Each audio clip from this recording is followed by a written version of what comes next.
The first Pennsylvania statewide investigation into abuses by Catholic priests is expected to be released any day now.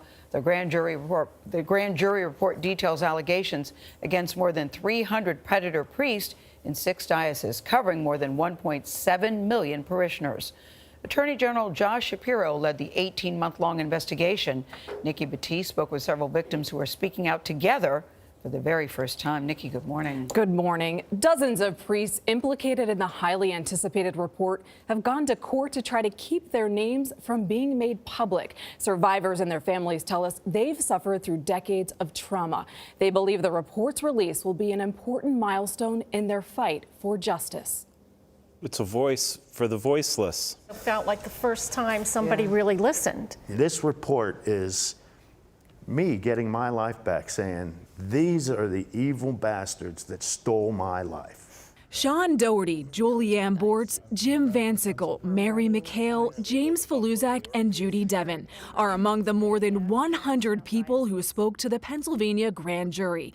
Their stories fill a nearly 900-page report. How old were you when your abuse began? I was 10. 13, 14. 16 through 18. 17, 18. 16. My son was 15 when it started. His hell was right here on earth. Judy Devon says the death of her son Joey 3 years ago can be traced to what happened to him as a teenager. Because of the way he was, and I'm not going to say abused, I'm going to say the way he was raped. At age 17, his back was injured. There was nothing they could do surgically.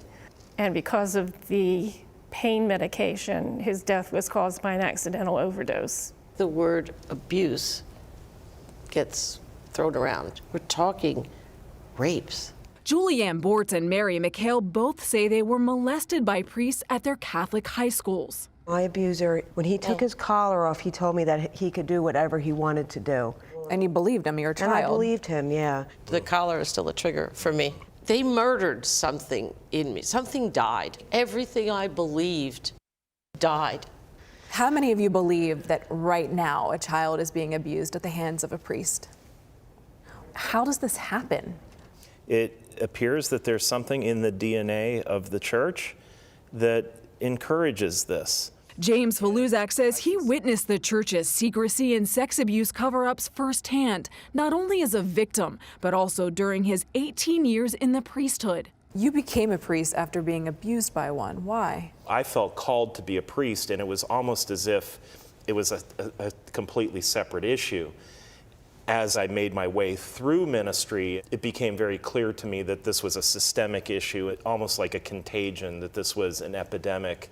Jim Van Sickle claims his high school English teacher, Father David Polson, groomed and sexually assaulted him from 1979 to 1982. He came forward this year after learning Polson is facing trial on criminal charges for abusing in the early 2000s 2 other boys. Who are within the statute of limitations. I don't have the right to do that because he's protected by law as How does that a feel? predator. You actually could see Anger, frustration. You finally get to a point where you're willing to say, it's time for me to come and get you. And the law says, sorry, you're abused, but we're going to protect the predator here. Father Polson's attorneys tell CBS News he is entitled to the presumption of innocence and is saddened by the allegations against him. Do you think the statute of limitation should be completely eliminated? Absolutely. Yes. Yeah. My statutes of limitation ended for my abuse, but to me, they're re-abusing me right now. I want the right to stand in court and face my abuser. And say? Just have him go through the court process, tell my story, make him listen to me. I would say to him, why did you do this to me? And I believe his answer is going to be, because I can, because I could. The survivors and Judy all say they are no longer practicing Catholics. Many of the priests accused in the grand jury report have died or retired. The Pennsylvania bishops insist they do not oppose the release of the report. Several have already published the names of accused priests and apologized to victims. How brave of them, Nikki, to speak up so candidly about something that's so personal and so painful to them. They were incredibly powerful, and I think just being able to speak and maybe be believed finally was a little bit of justice for them. It was chilling, too, when you said how many of you still believe this is happening, that they all raised their hands. They have no doubt at all. And I just want to add, there is a bill on the table in the Pennsylvania legislature that could give a window where there's no statute of limitations and they could file civil lawsuits. Because they say they're being re-abused right now. Right. Nikki, thank you very much.